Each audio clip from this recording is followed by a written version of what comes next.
the second section. Don't take it too seriously. We're a bit academic on this, so there's lots of facts and figures that you probably don't need to know. Title: Ruth Lancaster James Cottage Hospital, opened 23rd of June 1908. As I say, we had a good centenary do. The hospital was built on the Townhead Fields, which you can see where the red star is, and this is an 1859 map. This unusual rear view of the Ruth Lancaster James Cottage Hospital was taken in about 1912, looking west towards Rays and Park Fell, with the then recently built Oakland House seen at the centre background. That's where Richard Turner used to live before he moved a few years ago. The hospital was designed by Carlisle architect T. Taylor Scott, who also planned Samuel King's School, both buildings being officially opened with a gold key. In this photograph, the female ward is to the left, which is to the south, just slightly part of it chopped off, the male ward to the right, and both had small rear attached washroom toilet facility blocks, as seen, the little blocks, ablution blocks sticking out the back.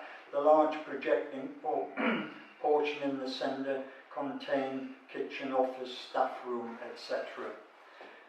I'll do the foundation of the hospital, but only the first 20 years, that's up to 1929. The Rural District Council were asked to provide a district hospital following the Alston smallpox outbreak during the summer of 1902.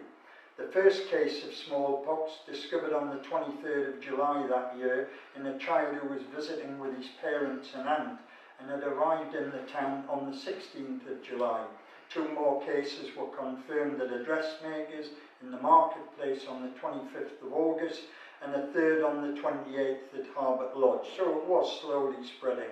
Dr. Carson vaccinated 50 people in the town over a 10-day period.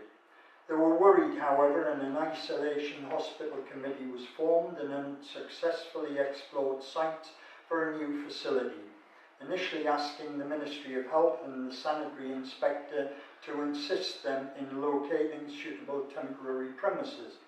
Options that were rejected included a local building at High Shield Hill and a joint venture with Holtwhistle Council at Conewood. The solution was eventually found through contact with Mrs. R.L. James, that's our Nee Dickinson, who lived in Liverpool but retained close links with Alston, where she was born. In the past, she had liberally subscribed to local charitable needs, including settling the Fair Hill Recreation Ground debt, of which she paid 200 of the circa £400 cost.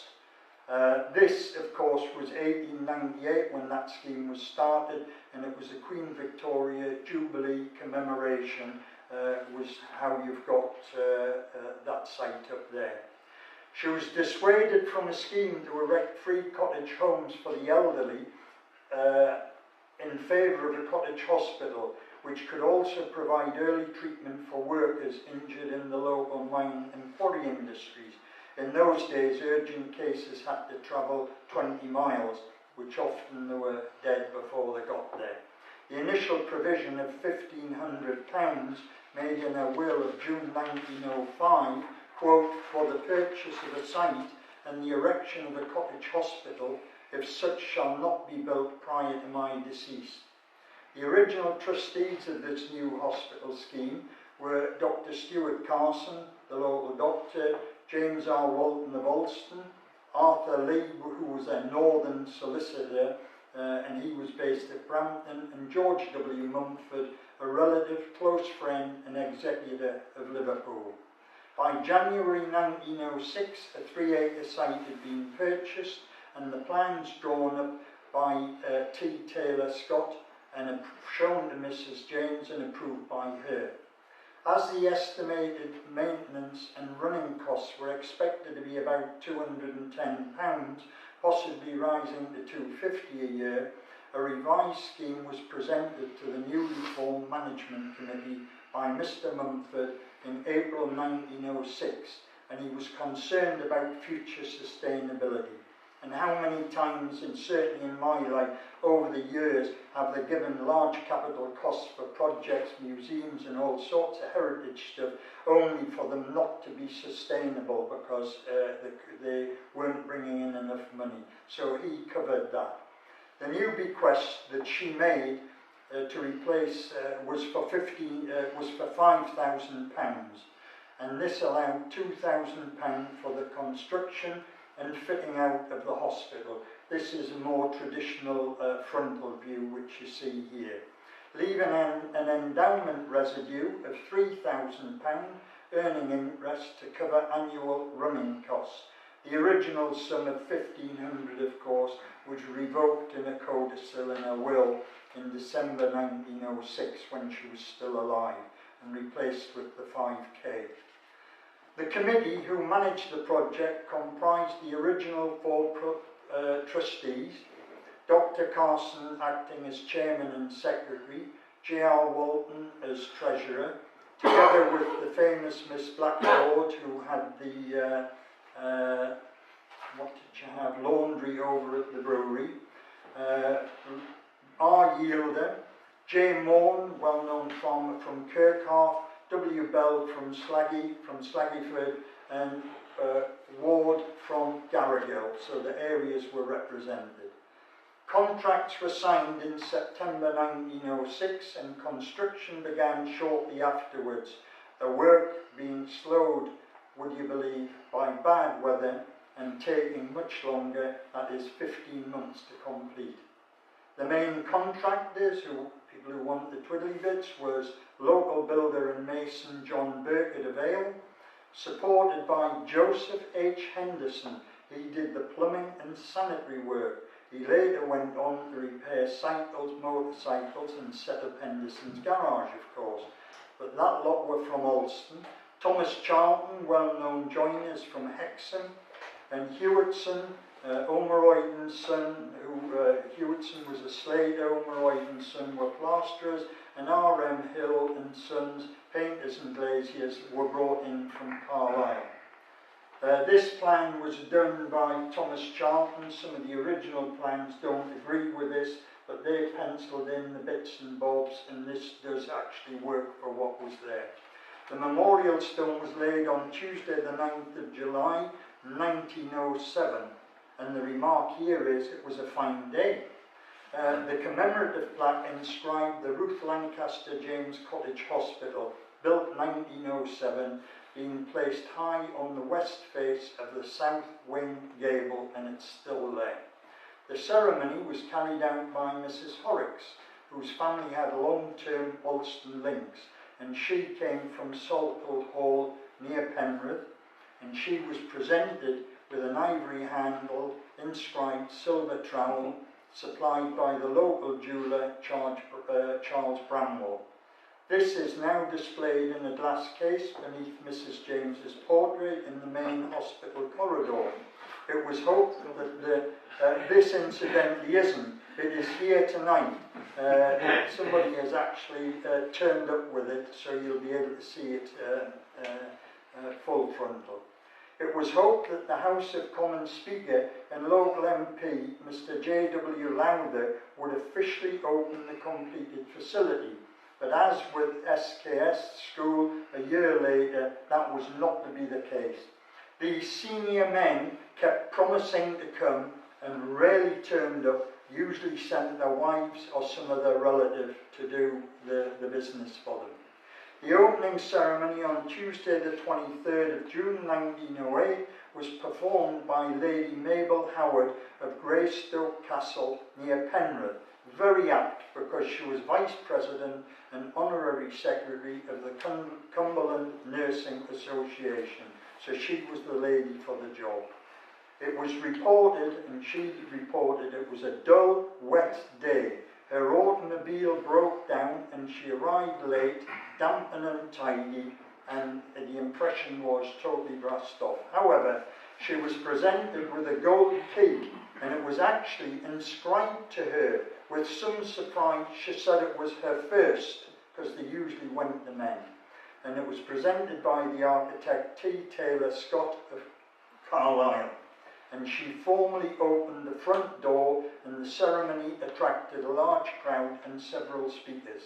Thanks were given to the many benevolent contributors, both private and commercial, though it was noted that the North East Railway Company had declined to assist with the scheme. The 10-bed, quote, 12 if necessary, plus 2-cot hospital was primarily for the residents of Alston, Nenthead, Garrigill, Kirkhalf and Narsdale, and patients had to pay fees, although there was a subscription scheme in place. Free treatment, of course, was available in needy cases. The did regular reports accountability was built in. There are long lists of named subscribers. This is just to give you a flavour of the districts and the groups of people. They usually contributed 2 shillings or 2 and 6pence per annum, and the money was collected by area representatives. Ahead of the game, as this area often was, outpatient care and home nursing were also available and built in. Hospital management was put under the control, and this is a mouthful, I wish they'd used initials, the R.L. James Cottage Hospital and Alston and District Nursing Association, with G.W. Mumford as president, that's Mrs. James's friend and executor, and Dr. Stuart Carson as medical officer. The association also produced an annual report with full details and full accountability. The first matron with 1 assistant was Miss Gibson. She'd previously been the district nurse, but she was shortly afterwards replaced by Catherine Davidson. There was a list of nurses came in. By 1914, matron was Miss E. Schofield was in place, but somebody took her off to war, and in 1915 Miss Story was acting as temporary matron. The list of officials at this time, 1915-16, this was during the war, are shown here in one of their annual reports. And again, it's only to give you a flavour whilst I'm talking. The final financial details of the project were given at the opening on the 23rd of June 1908 by the local treasurer, Mr. J.R. Walton of Alston. The total cost of the hospital building and fittings was £2,026, which left a balance as an endowment fund of £3,200. And this included £226 interest on the original £5,000 that was left because it had been earning money in the bank. The committee were hoping to raise a further £1,000 towards this fund, of which 450 had already been collected, and this made a total of 3,650, then earning interest of about £120 per annum. In addition, there would be annual income from the fees, which you've seen, and rent from the hospital field, that was the 2 acres of grazing in front, together with about £80 per annum from the Alston District Nursing Association. And all of this together with the interest and the money collected would go towards the annual running costs of between £210 and £250 per annum, per year. It was also noted that Mr. Mumford had paid a number of additional sums, including the architect's fees, and he paid them himself. And his cousin from New Zealand, William Steele, whose mother had been born at Alston, where his father was curate, had settled the 10% death duty charges of £500 on the bequest. Sadly, Mrs. James died on the 4th of April 1907, which was about a year before the hospital was completed, but therefore they had to pay the £500 death duties. The hospital, we can see closer here, was built on the 3-acre site at Townhead Field, approached by a winding carriage drive from the Hexham Penrith Road, and you can see Alston Bridge, and the brewery was just out off it to the left. Facing west, it had excellent distant views of Park Fell, Hartside, and the beautiful South Tyne Valley. It was said to be, quote, architecturally attractive and a landmark for miles around. It was constructed of local, sort of the pale whitish yellow sandstone which we've got round here, with much dressed stone, the fancy stone from Prudham quarries. They were then famous quarries near Fourstones, not far from Hexham, which were used in lots of national buildings. The rough rock-faced walling came from that Riskill, and the grounds, of course, were carefully laid out with, quote, choice shrubs and flowers. There is some disparity between the various contemporary descriptions and the available sketch plans of joiner Thomas Charlton regarding the opening layout of the property, but this is really what we've got to work off. It had a 70-foot long frontage. There was a central front door into a small hall from a covered veranda and airing ground where patients could sit under cover, which gave easy access to all parts of the building. There were separate wards, with the male ward at the north end, which is to the left here, with a nurse's room and inspection window for supervision, together with a small sanitary section, that's the little block projecting out the back, with washing and actually the latest flush toilet compartments. So up to speed again. The female ward to the right was at the south end, with an adjoining operating and doctor's consulting room and another little sanitary or ablution block. The large rear administrative wing, which you see here, projecting east at right angles on the ground floor, contained office, drugstore, large kitchen, the latest Spec 3 oven range, a larder, scullery and a bathroom. And the bathroom, of course, had a large portable bath on wheels, which could be trundled around for patients that had difficulties.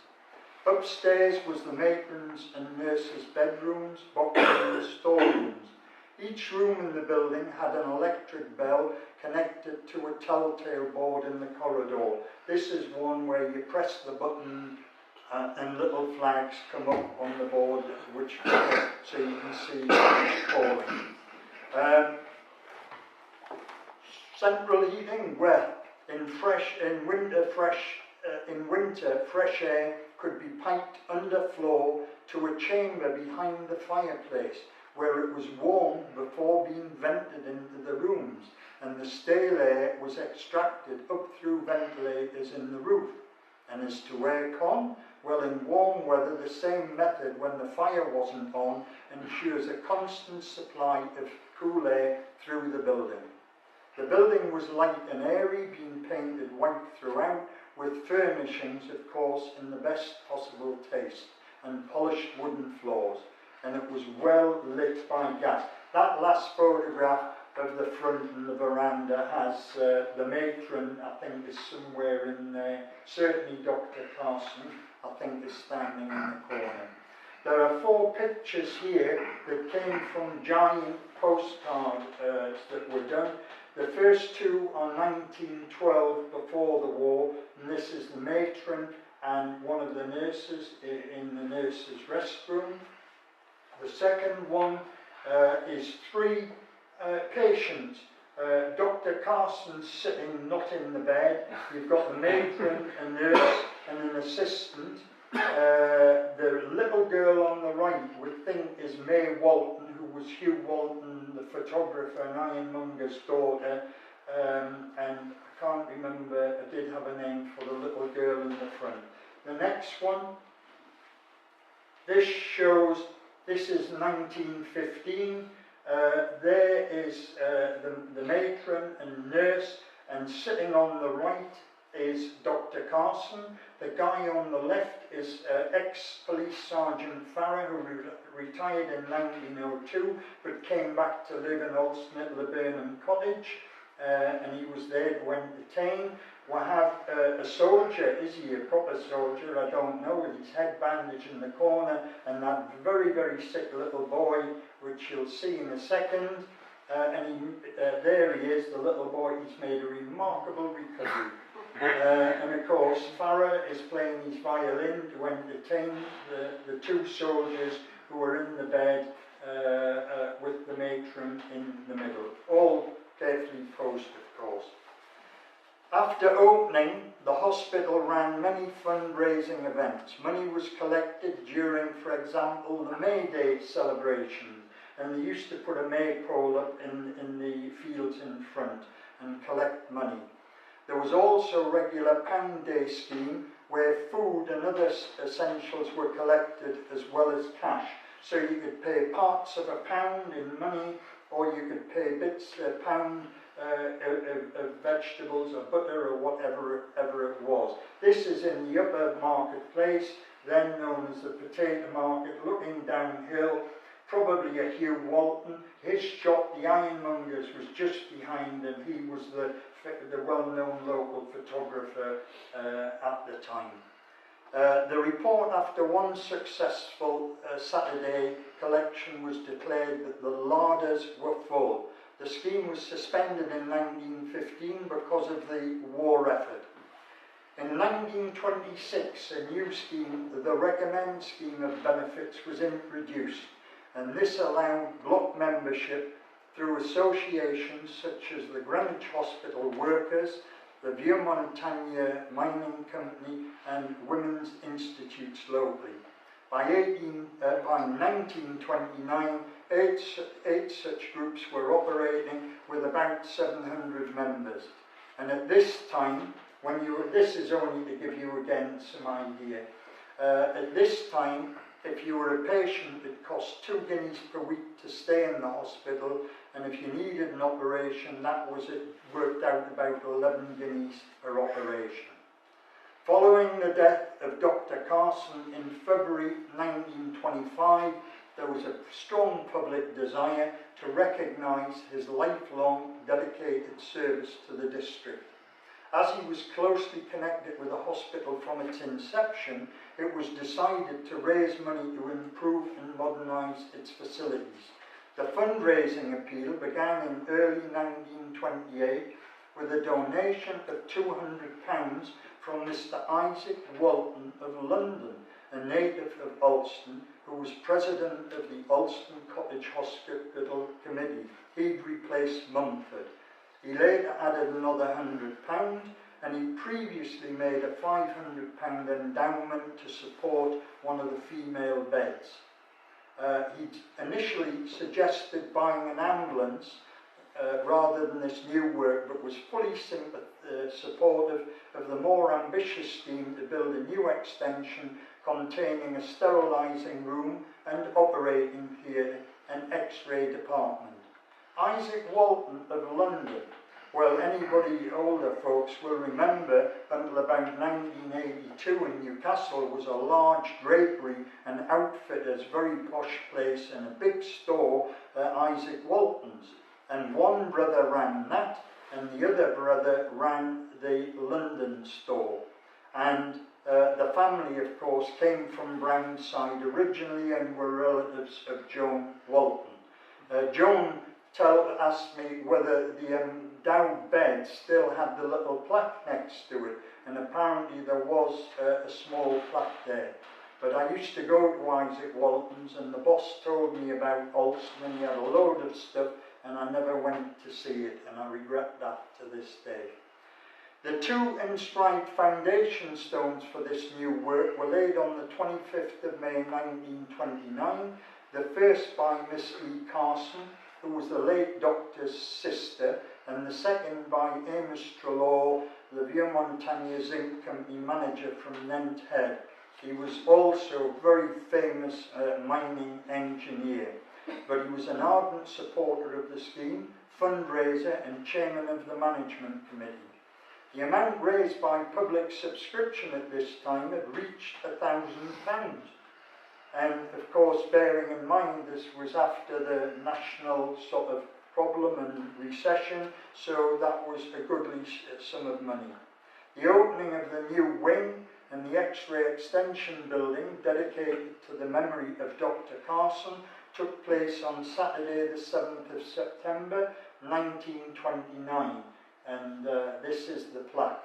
and was carried out by another relative of Miss Maud Drake of London, who was a member of the Dickinson family. It says of Spency Croft and a relative of Miss James. The old manor house is on the left of the Hexham Road as you go, and Spency Croft is over on the right-hand side. The final donations to complete the £1,200 cost of the project were raised on the opening day. The main body of work was carried out by local contractors.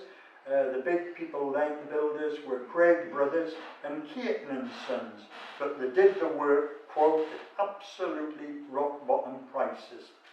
Through the invaluable help of Amos Trelaw, the VMZ, Vieux Montagnes Zinc Company at Nenthead donated a large amount of materials, and their workmen carried out a great number of tasks in their spare time. One of the opening day speakers thought a local hospital with modern facilities was essential, particularly in view of the heavier road traffic that was coming along.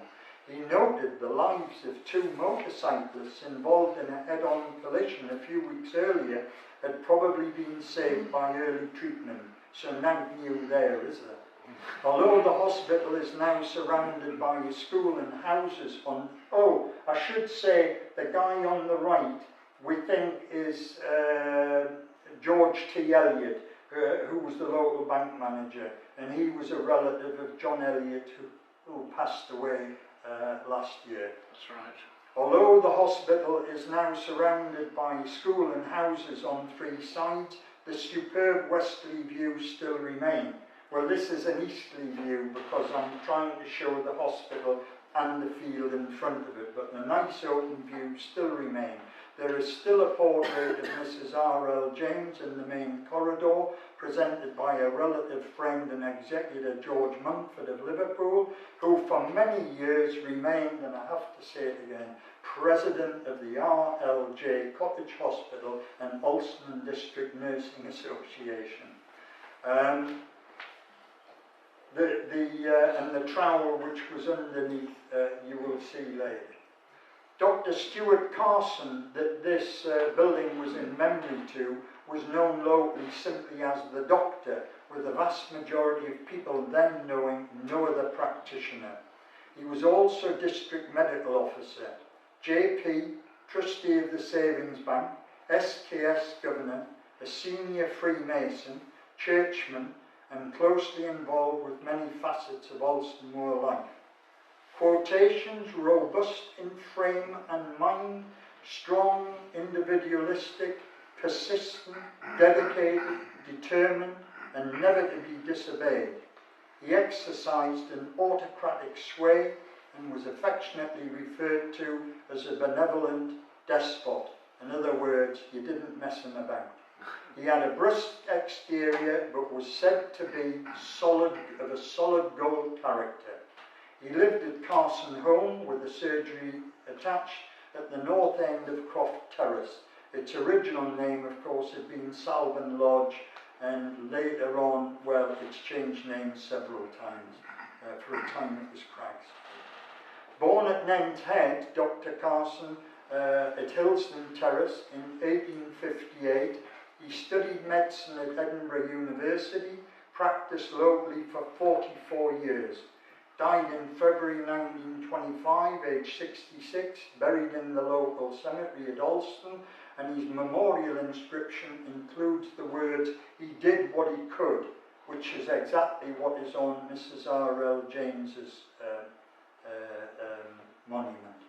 More than 1,000 people attended the funeral, and it was recorded that not within living memory had such a gathering been seen. And this is two pictures of him here. There was a poem written about him by J.W. Rodham in 1932 in a poetry book, Memories of the Cumberland Fells. Mentioning his father, who was another important man, was of exactly the same name, Stuart Carson Sr., came from Scotland, educated at Edinburgh University, practiced as a surgeon, and ahead of the game again in this part of the world and nationally, he worked for the London Lead Company, who began their free health scheme for their workers in 1827. He was based at Nant Head for 24 years from 1842 to 1866, and he then came down to practice at Alston from 1866 to 88. By the time of his death, aged 79, in 1888, he'd completed 46 years of service locally. Between father and son, they had 90 years service to the locals between them, and they both died in harness. I found a note about 1837 of another long-term surgeon in the area, Dr. Edward Routledge, who did about 30 years service at Alston and reputedly handled 5,576 births locally. Seen here is a recent view, well, a view about 10 or 12 years ago of the present hospital with various modern extensions, and that is the history of the hospital section up to the 1929 editions. I'm just going to wet my whistle, if I can find it.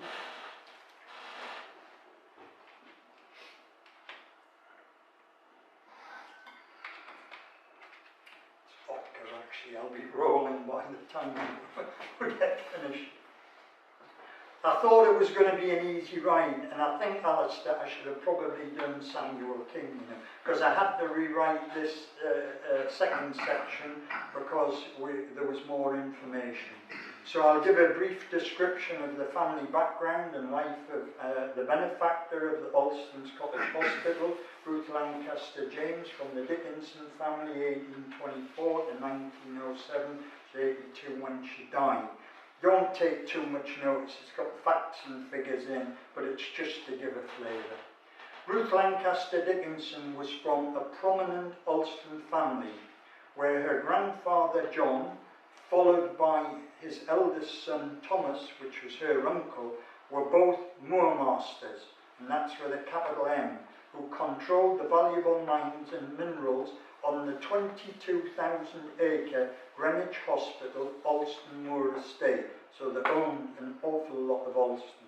Grandfather John and his wife Mary moved from Annet Walls to Low Byre in 1790 when he was engaged as moormaster by the Greenwich Hospital. Ruth's father Joseph was the third son of their 9 children, and he was born at Low Byre, which is the old manor house, in April 1795. That's Ruth's father. He was baptised at Red Wing Congregational Church, Carrigal.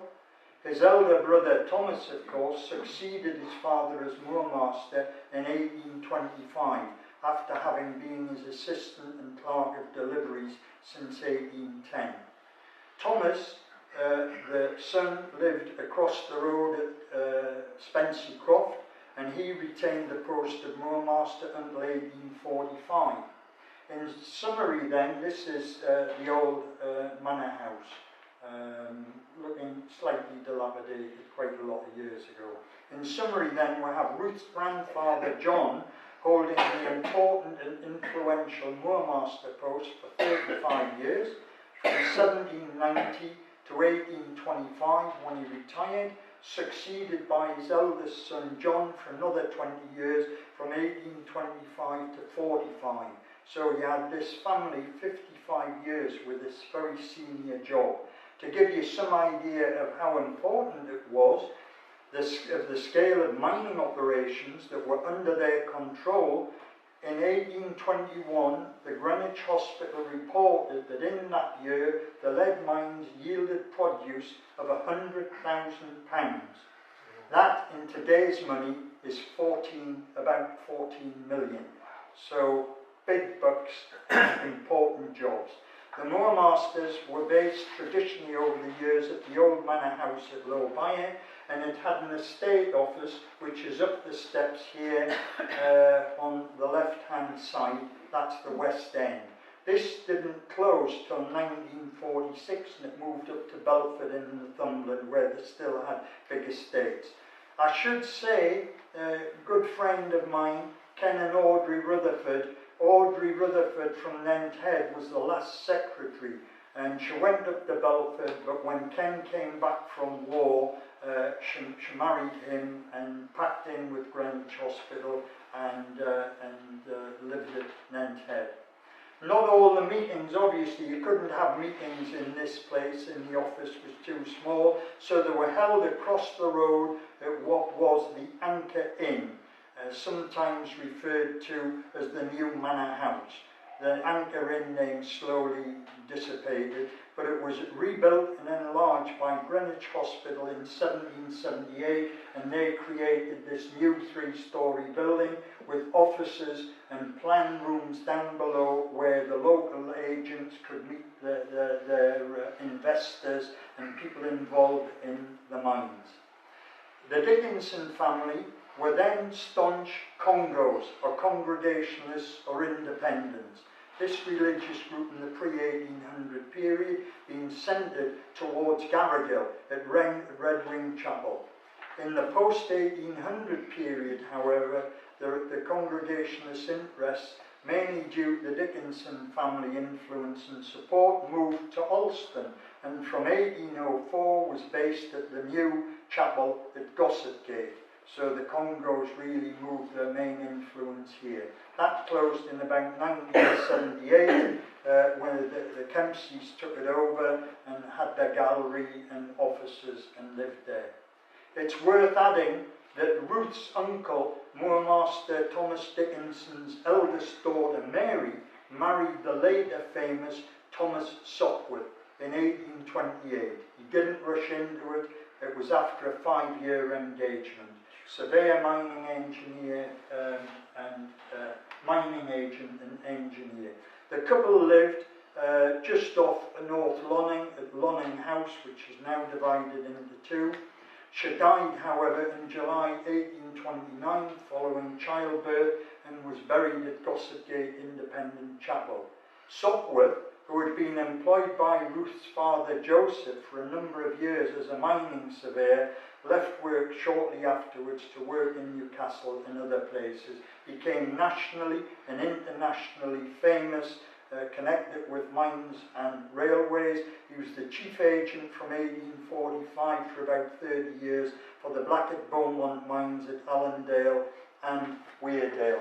I had somewhere here, and I don't know what I did with it, the cover of probably Alston's first really major book, 1833, Alston Moor and its mining area, and that's the first of the really important local books. To get to the Dickinson family closer, in October 1823, when he was 28, Joseph Dickinson married Ruth, daughter of Nicholas and Agnes Rowell at St Augustine's Church. And you see the entry here in the church records. Their only child, Ruth Lancaster Dickinson, was baptised on the 26th of August 1824, also at St Augustine's Church, which you see here. They were originally Congregationalist Congos, but of course they became Church of England, which, you know, as you went up the ladder, was quite a common thing. But they moved to Church of England. She was named Ruth after her mother, and Lancaster after her grandmother Rowell's maiden name. Her father Joseph was then described as a surveyor of landed estates and mines, engaged in surveying the lead mines belonging to the Greenwich Hospital estate, and a lot of the old plan books, when you see them, were done by her father. He was also noted as a spirit dealer and recorded as such on Ruth's baptism record here.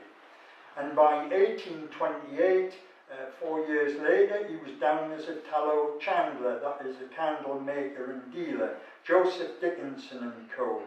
The company, who were major suppliers to the local lead mines, continued making candles up to about 1880. So that company ran for a long time, along with his other job. Why 1880? Well, the mines were going down the pan, quite honestly, so there was not the need for large numbers of tallow candles. Ruth was only 7 when her mum died in 1831, aged 39, and she was brought up by her father, living at what is now number 4 Town Foot, opposite the Walton Memorial, which is on the right-hand side of the road here. When she was older, she travelled widely, possibly visiting America. In the 1841 census, and this will be chronological from now on, 1841 census, she was with a farmer, William Bottrell, at Middlethorpe in Yorkshire, and there was 2 of them there, Ruth and Anne Dickinson, and they're recorded as guests. In August 1842, Ruth Dickinson is listed as a passenger on the ship, the Thomas P. Cope, sailing from Liverpool to Philadelphia. It was probably her, but why was she going to America? A suggested explanation will be given a bit later. I wrote when doing the notes 15 years ago, she is not recorded in the 1851 census, aged about 27. Was she abroad? Well, depending on one's definition of abroad, we found an entry not in the English but in the Scottish census of 1851 for Ruth Dickinson, 26, a teacher, born England, fits the bill, working at a boarding school in Glasgow. Listed occupants in that census included 6 teachers, 4 scholars, 5 servants, 3 others. 2 of the 3 were probably student teachers. Joseph, to come back to Alston, her father did not remarry. He only lived with a servant girl, and he continued as a land surveyor until his death in 1853, aged 58, so he was comparatively young. And he's buried with his wife in St Augustine's churchyard, and this is adjoining the north wall, chancel end of the church. And on the close-up of the gravestone, Ruth, the mother who died 1831, is top, and Joseph, the father, is bottom, died 1853. Ruth was recorded, when we're moving on, as a landed proprietor in the 1861 census, residing in her old family house and her dad's house at Townfoot, Alston. And she's also listed in the local gazetteer under gentry, clergy, etc. for the same year. For reasons which will be explained at the end, she was very well known to wealthy merchant Daniel James, and was one of 3 female guests at his home, Beaconsfield House at Liverpool, in the 1871 census, together with his 3 sons, 2 of whom were Cambridge undergraduates. And this is the estate where they lived. There was 5 servants and 5 outdoor staff, and on the estate there were 6 properties on the 12-acre estate, including main house, 2 lodges, 2 cottages, a stable and coachman's house. Daniel, aged 68, a widower, and Ruth, still a spinster, 46, were married at St Augustine's Church, Alston, on the 5th of July, 1871. And she became stepmother, that must have been a chore, or maybe not, to his 4 adult and 3 teenage children living in both England and the USA. The marriage was short-lived, however, as he died 5 years later in November 1876. She was a very wealthy woman, and with regard to her substantial wealth, this is a photograph, incidentally, we came across. Mrs. R.L. James penciled on the back, a North Wales photographer, not far from Liverpool where she lived. Probably, it's a carte de visite, probably about 1872, 73. With regard to her substantial wealth, some reference must be made to her husband's background. Daniel, born in 1803 in New York, was from a British immigrant family.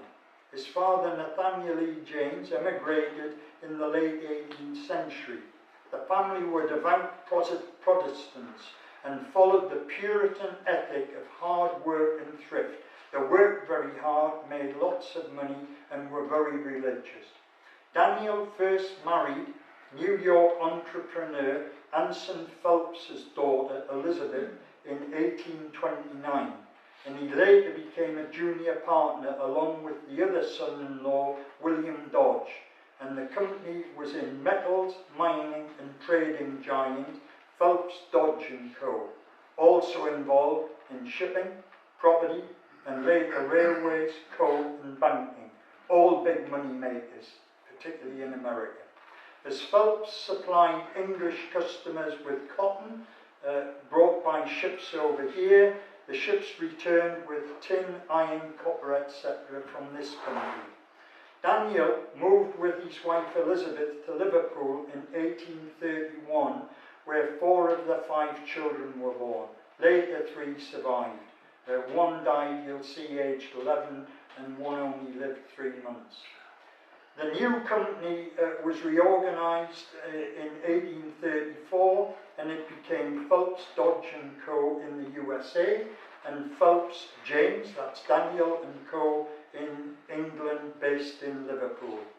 After his first wife Elizabeth died in 1847, aged 39, they didn't live long, Daniel was recorded as an American merchant in the metal trade, still residing in Liverpool, but he married wealthy Sophia Hitchcock from New York in 1849 and had 3 more sons, Frank 1851, Arthur born 1853, William 1854.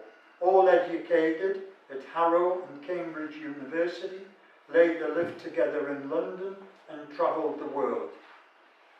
In 1867, and by now a naturalised British subject, Daniel purchased, we've seen it before, the impressive 12-acre Beaconsfield estate at Little Walton near Liverpool for nearly £12,000. His second wife unfortunately died here in 1870, aged 50. He married third wife, Ruth L. Dickinson, in 1871, that's Our Lady, in 1871, and it is known they travelled to the US on at least one occasion and possibly several times. They're recorded on the steamship Cuba travelling from Liverpool to New York in October 1874 as one example. Daniel died in November 1876, aged 73, so 5 years of marriage, leaving assets of £45,000 in England, that's about £6.5 million. But he left much, much more in his American estate.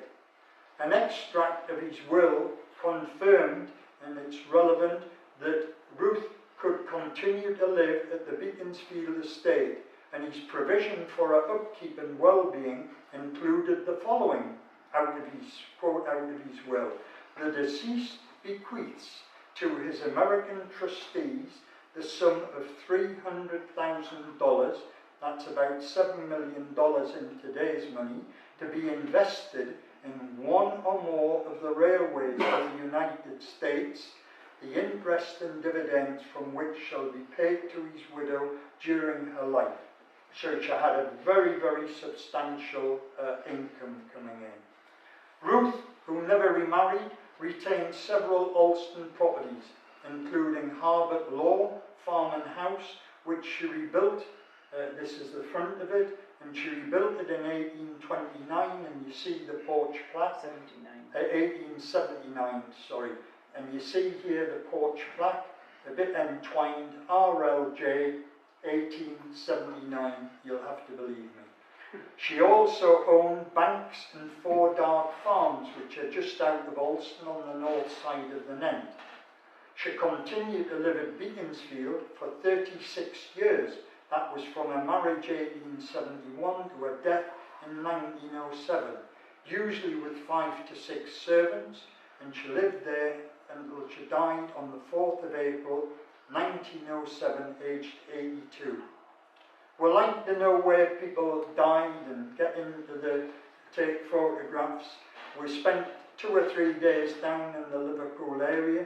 Tracing where she was interred was difficult as she lived near the union of 3 parish boundaries. However, it turned out she was buried in the nearby very large and well-kept churchyard of All Saints, Chilworth. Her modest gravestone, which is base intact and small cross missing. It's not the one, it's that one there with the suddenly red dots appeared. The SAS must be in. Modest gravestone, and it includes the words, born at Alston, Cumberland, died at her residence, Beaconfield, and she had done what she could, which is on Stuart Carson's gravestone. Her grave, and this caused grief, number 418, section A, was difficult to locate, and our search upset the very helpful church warden, who was very proud of their immaculately kept registers. However, its position is not consistent with the records being out of numbered sequence. The infilled cornered plot, confusingly, to make matters worse, not registered in her name, but in the name of her chief executive, relative and long-term friend, George W. Mumford, the wine and spirit dealer of Liverpool. And of course it was he who presented the portrait which hangs in the main corridor of Alston Hospital. And Mumford remained, and I've got to say it again, the long-term president over many years of the R.L. James Cottage Hospital, Alston Moor Nursing Association. The problem with the grave was they laid out the plan on paper like this, on the plan, which was run along the top. But when you saw the actual plot in the cemetery, it was like that. So when you took the square off, there was a bit sticking out at the top corner here, and a little bit at the bottom corner. So that's why she was out of sequence, and we couldn't find her grave because she was on one of those little extra plots. Getting back to her death, she left £56,300, which is about £8.5 million now in her will, the original being dated the 14th of June 1905, with two codicils, April and December 1906. The latter was removed, which was the original £1,500 for the hospital, which should be replaced with £5,000. Her extensive list of bequests included personal jewellery, pictures, etc. to family and friends in both England and America. She also left cash to her servants, 10 charitable institutions, including the Ragged School, Bernardo's, Bible and Missionary Societies. Her Alston property, number 4 Town Foot, which you see here, she left to Mary Dickinson locally of Croft Terrace. 4 Darg and the Banks Farms, which you see here. This is looking over the Mantouli, is just out of view, the plantation to the left, and these are the 2 farms below the top road. And they went to Adam Steele from New Zealand, who you may remember was the son of an ex-Alston curate. Harbert Law Estate and other properties went to George W. Mumford, her executive. Beaconsfield Mansion, we went looking for that. 1833, unfortunately it was demolished in 1930 by builder John Hughes, and he built, quote, superior houses on the estate. So all were found were Newcroft and Hillcroft roads, posh houses, no big mansion. The West Lodge, however, that still remained, and the East Coach House and stable buildings, they still remained, and the latter were being refurbished in 2007 when we went by builder Ray Laytek. Nice guy, we accosted, very friendly, and he contacted an ex-housekeeper's daughter for us and obtained quite a bit of additional information, and also gave us the names of some local publications done by local history societies. There are a few bits of additional information since our last talks which are very relevant to Ruth's story. They're being acquired since the original talks were given about 10 to 15 years ago. After Daniel's death, just to finish that off, Ruth continued to travel We know she was in the USA again in 1884 and probably went more than once. She remained in very close contact with her stepchildren and other members of her late husband's family and circle of friends, and kept up with them long after his death in 1876, right up to the time of her own death.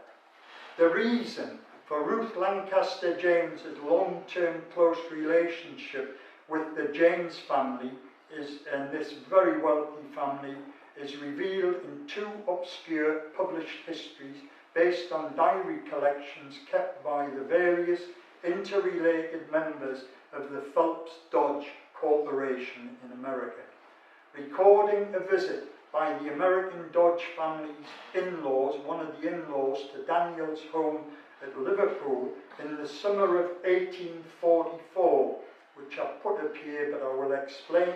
One entry, and they were obviously edited many years later. They refer to the governess, Miss Dickinson, who eventually became Daniel James's third wife, you see in the footnote at the bottom, who devotes herself entirely to the instruction of the two girls, with piano lessons also included.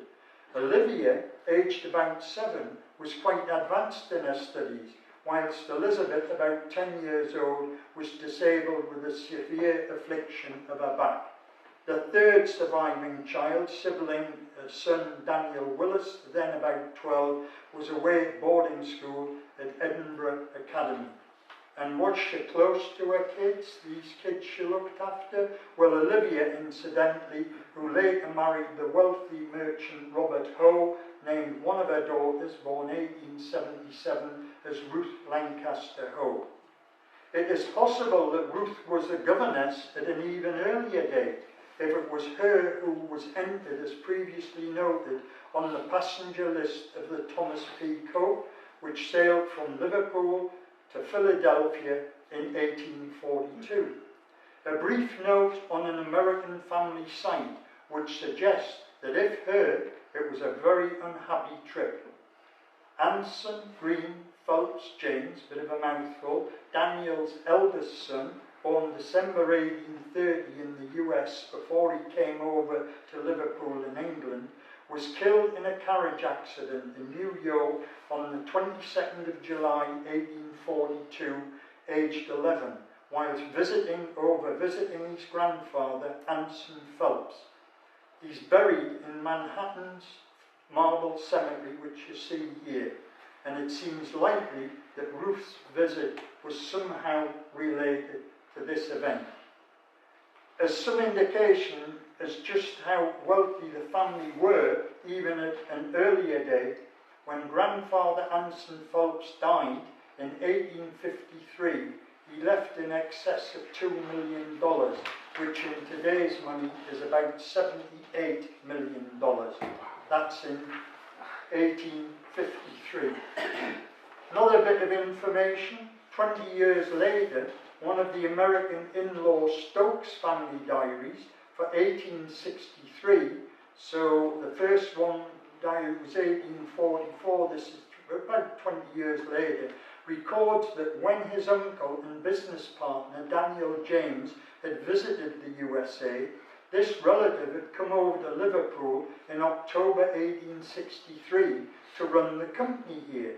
He stayed at his uncle's house for 5 months with his cousins Elizabeth of the Bad Back, who was 29, Olivia, who was unmarried still, about 26, she became Hoe, and the governess, Miss R.L. Dickinson, who was then about 39, 40, and who afterwards became Daniel's third wife.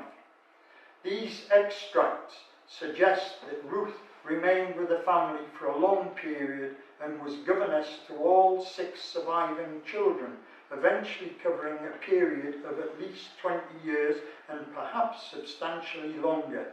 However, and Alistair will have spotted, there is an obvious flaw in this chronological assumption, as she was recorded, if you remember, in Glasgow in 1851 as a teacher. So a service between those two dates, 1844 and 1863, cannot have been continuous. It seems likely that she was governess from about 1842 to sometime after Daniel's second wife Sophia died in 1847. That was a very unhappy time, and the sisters Elizabeth, 17, and Olivia, 13, in 1851 were seen at a boarding school in Paddington, London, with 6 other pupils. So they were at school in London, and Ruth had gone off to teach up in Scotland. However, Daniel remarried, and 3 children were born in 1851, 53 and 54. So Ruth was no doubt recalled during this period and probably stayed to help with the invalid daughter Elizabeth, who eventually died of a severe spinal disability in 1868, aged 34. Did she leave then? Well, Ruth may have stayed longer, as has been suggested, as second wife Sophia suffered a paralytic stroke in 1866, and she didn't die until February 1870, so she may well have helped with the extra responsibilities being of a caring and charitable nature. I've added a few notes which I'll whiz through, just as background to this wealth and company and who these people really were. The Phelps Dodge Corporation was one of the world's largest copper mining and manufacturing groups, and as we've heard, was founded by Anson Phelps, then joined by junior partners, his 2 son-in-laws, William Dodge in America and Daniel James in England. It began as an export, import and trading company, with ships going backwards and forwards, cotton this way, metals back the other way.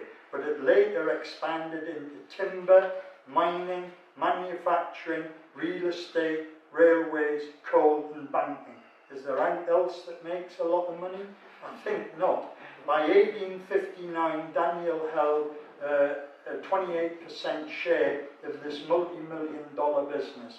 After his death in 1876 and his partner William Dodge Sr.'s retirement shortly afterwards, their 2 sons, Daniel Willis James, who was in this country, and William Dodge Jr. in America, took control of the concern, later becoming, and I quote, 2 of America's richest men and generous philanthropists.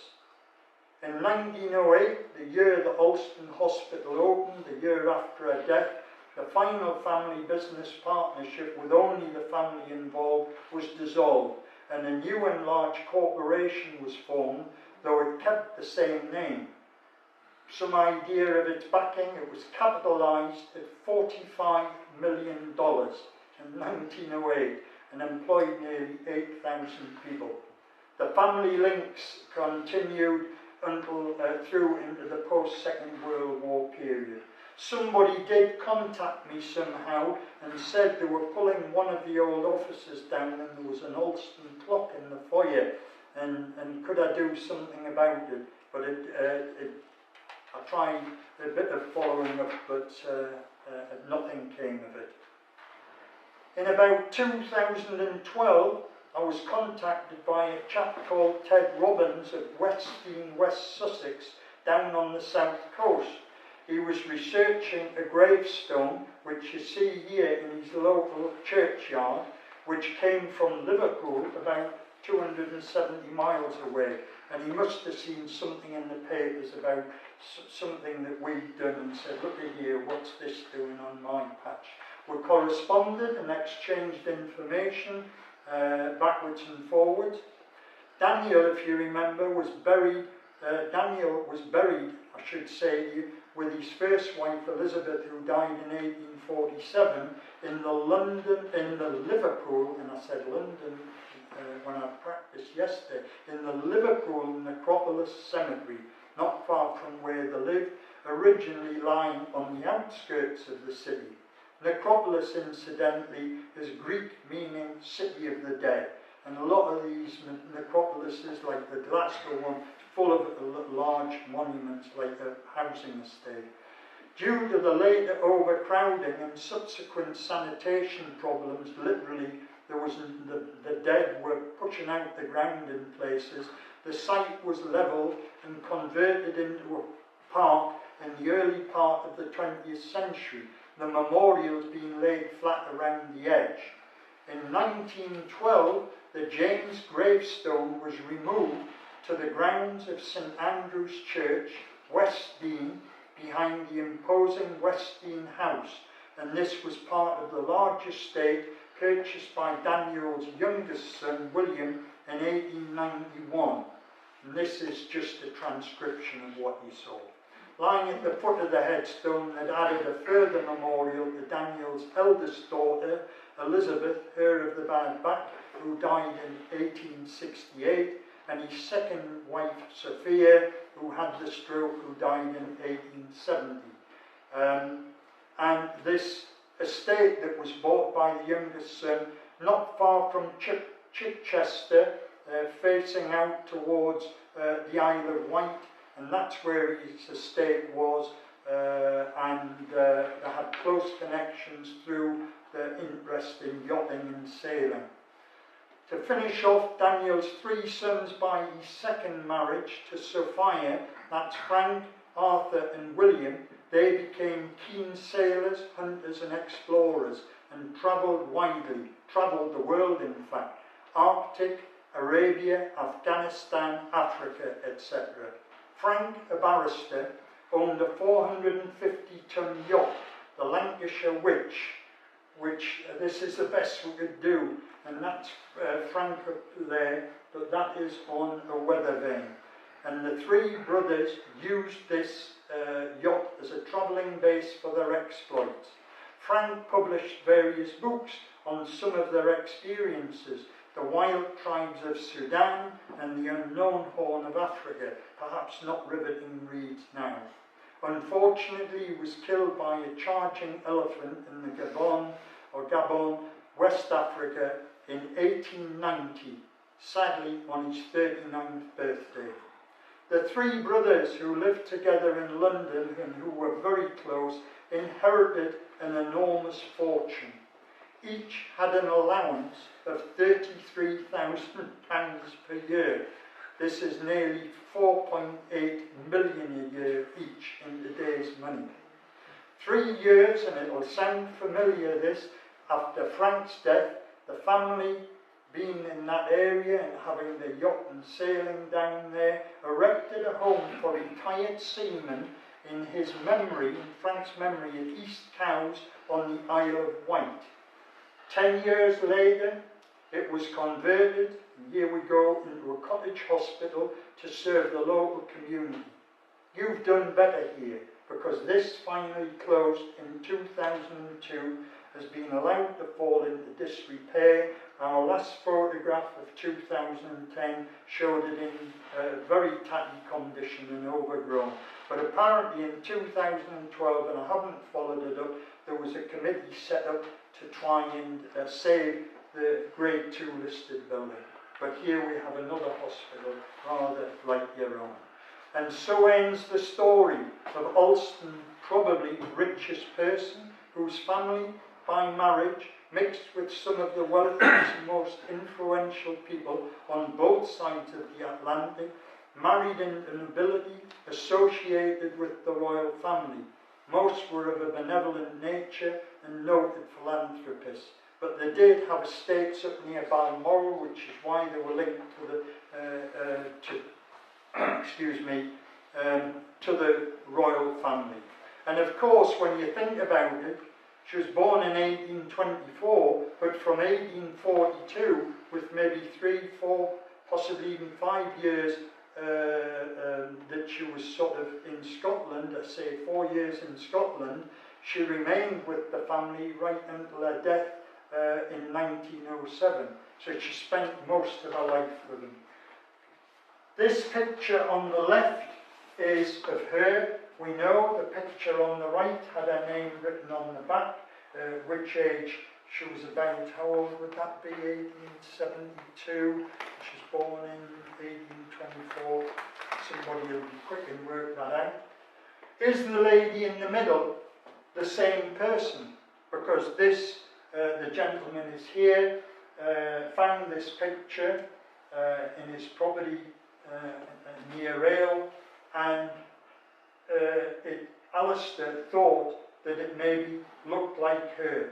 We compared it with quite a number of other people. Don't be too attached to the pose. That leaning on the elbow and the style of dress for older women is typical of the time.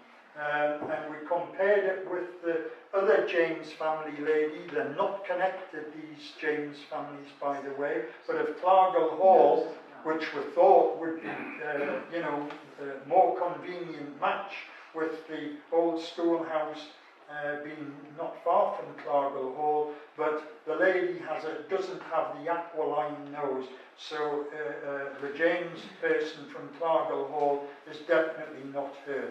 This looks very much like her, and I thought we'd put it up with Alistair and the gentleman's permission, but the two left and right, that was obviously on the left near her death, when she was probably in her late 70s, and the one on the right, as I say, I haven't worked it out, but about 1872. So I don't know what you think. Anyway, that's the end of that.